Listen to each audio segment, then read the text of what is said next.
안녕하세요, 여러분. 혹시 여행 갔다가 친구, 가족, 동료 등 가까운 지인에게 실망한 적 있으세요? 평소엔 전혀 몰랐던 사람의 본성은 같이 여행 갈 때 의외로 쉽게 드러납니다. 오늘은 여행 갈 때 본성이 드러나는 순간 탑5를 함께 나눠보려고 합니다. 들으시면서 내 주변은 어땠는지 같이 한번 떠올려 보세요.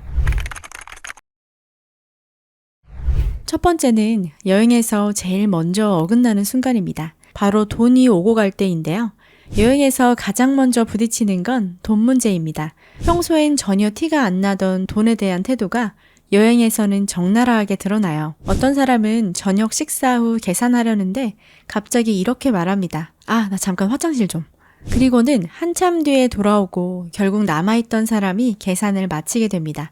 한두 번은 뭐 그럴 수도 있지 하고 넘어갈 수 있어요. 그렇게 처음엔 우연이라 생각하지만 하루 이틀 반복되면 그게 습관이라는 걸 알게 됩니다. 또 TV나 입장료를 낼 땐 괜히 인색하던 사람이 기념품 가게에서는 본인 물건에 큰 돈을 쓰는 사람도 있습니다. 이건 단순히 돈 문제가 아니라 함께하는 태도와 신뢰의 문제로 이어지는데요. 이런 사람은 나중에 일상에서도 비슷하게 행동할 수 있어요. 직장에서 같이 일할 땐 자기가 담당해야 할 일은 줄이려 하고 다른 사람에게 은근히 일을 넘겨버리기도 하죠. 본인의 이익을 먼저 챙기고 불리한 상황에서는 조용히 빠져나갈 가능성이 큽니다. 그 사람과 함께 오래 지내다 보면 내가 손해를 더 보기도 해요. 반대로 좋은 사람은 계산할 때 먼저 지갑을 꺼내고 혹시 조금 더 내더라도 대수롭지 않게 넘기기도 하죠. 돈보다 관계를 우선시합니다. 그 여유가 신뢰를 만들어주는데요. 어느 유명 심리상담사는 이럴 땐 사람을 바꾸려 하지 말고 내가 감당할 수 있는 거리를 정하는 것이 좋다고 합니다. 돈에 대해 인색한 사람을 설득해 바꾸려 하기보다 다음 여행에서는 나와 가치관이 맞는 사람들과 여행을 즐기는 것이 서로에게 훨씬 더 좋을 수 있습니다. 두 번째는 작고 사소한 것 같지만 은근히 사람 마음이 드러나는 순간입니다. 바로 시간 약속이에요. 어떻게 보면 여행에서 시간은 돈보다 더 소중한 것 같은데요. 비행기, 기차, 출발 시간, 입장 마감 시간, 예약된 투어. 이런 일정은 단 한 명이 늦는 순간 전부 엉망이 될 수 있죠.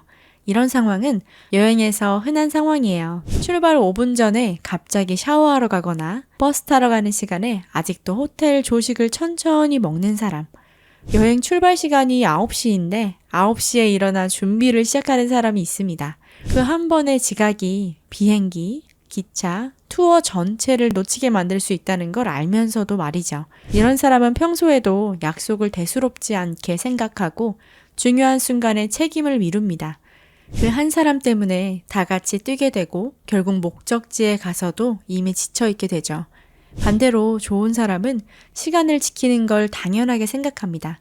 심지어 몇 분 일찍 도착해 다른 사람을 기다리며 여행 일정이 차질 없이 흘러가도록 신경을 씁니다. 시간을 지킨다는 건 단순한 습관이 아니라 다른 사람의 시간을 존중하는 태도입니다. 여행에서 시간을 잘 안 지키는 사람은 평소에도 약속을 쉽게 어길 수 있는데요. 이런 사람은 중요한 순간, 중요한 모임, 계약건 같은 책임 있는 자리에서도 지각을 하거나 책임을 회피할 가능성이 큽니다. 약속이 어그러져서 금전적인 손해를 보는 건 기본이고 중요한 일을 함께 할 때 나 또한도 같이 늦는 사람이라고 낙인이 찍히는 피해를 입을 수도 있어요. 결국 내 평판과 신뢰도에까지 영향을 줄 수 있고 내 시간과 기회만 계속 낭비되는 거죠. 꼭 기억하세요. 타인의 시간을 존중하는 건 그 사람의 인생을 존중하는 것입니다. 여행에서는 예측 불가능한 변수가 늘 생깁니다.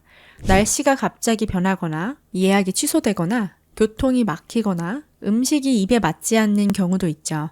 사실 계획대로 모든 게 착착 진행되는 날이 오히려 드물어요. 이런 상황에서 사람의 진짜 성향이 드러나는데요. 좋은 사람은 같은 상황에서도 숨을 한번 크게 내쉬고 그럼 다른 방법을 찾아보자 라며 분위기를 추스릅니다. 그 순간 여행은 물론 서로의 관계까지 지켜주는 힘이 되어줘요. 그런데 어떤 사람은 문제가 생기면 대안보다 감정부터 터뜨립니다. 이게 다 너 때문이야 라며 책임을 먼저 따지고 30분 넘게 불필요한 감정을 쏟아내며 모두의 기운을 바닥까지 끌어내려요. 이런 유형은 위기 상황에서 감정 조절이 잘 안 되고 그 화살이 결국 일행들에게 돌아오는데요. 오래 함께 지내면 나도 이유 없이 비난받는 자리에 서게 될 수 있어요.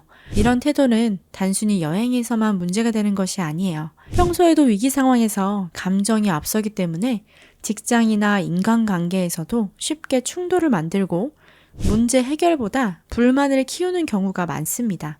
이런 사람과 오래 지내다 보면 내가 하지도 않은 일에 책임을 떠안게 되거나 필요 이상으로 감정 소모를 해야 하는 피해를 볼 수 있습니다.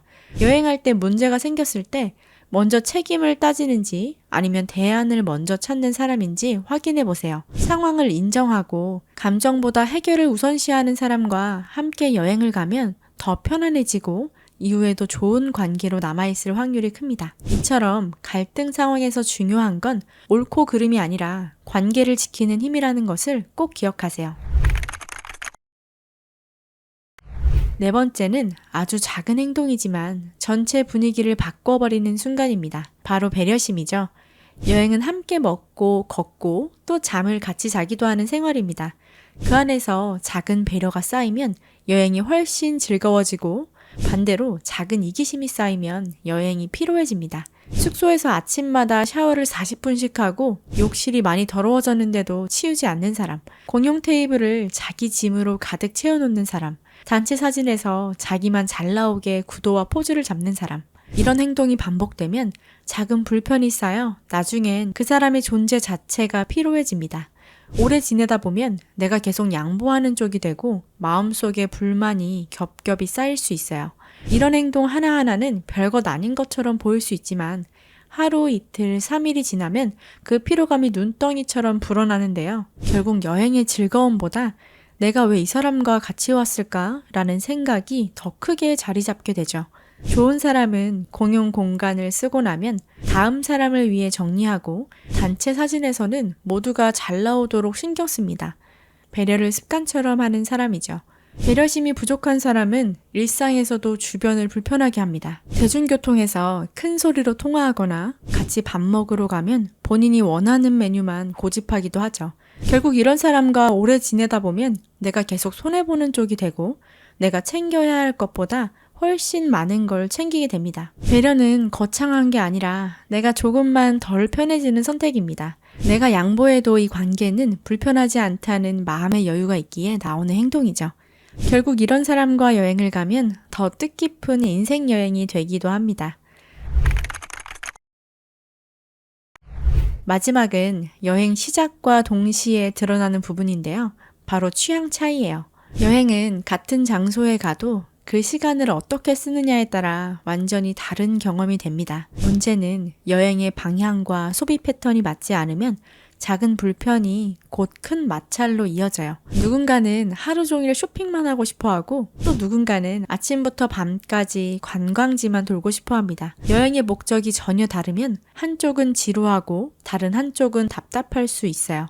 이 상황이 반복되면 여행 자체가 피곤해지고 나중엔 그 불만이 서로의 관계에 그대로 남습니다. 오랫동안 함께 지내다 보면 맞춰만 주다가 내가 지치는 관계가 되곤 하죠. 좋은 사람은 자신의 취향이 있어도 상대방의 취향을 인정하고 서로 만족할 수 있는 균형점을 찾으려 합니다. 이런 취향 차이는 단순히 여행의 재미 문제에서 끝나지 않아요. 한번 불편했던 경험이 기억에 오래 남아 다음 만남에서는 그 사람과 대화하는 것조차 피하게 될 수 있어요. 특히 돈과 시간이 동시에 들어가는 여행에서 불만이 누적되면 관계에 금세 금이 가기 쉽습니다. 이럴 때는 출발 전 꼭 여행의 목적과 기대하는 일정을 서로 공유해 보세요. 누군가는 맛집 탐방이 우선일 수 있고 누군가는 액티비티가 또 누군가는 휴식이 최우선일 수 있습니다.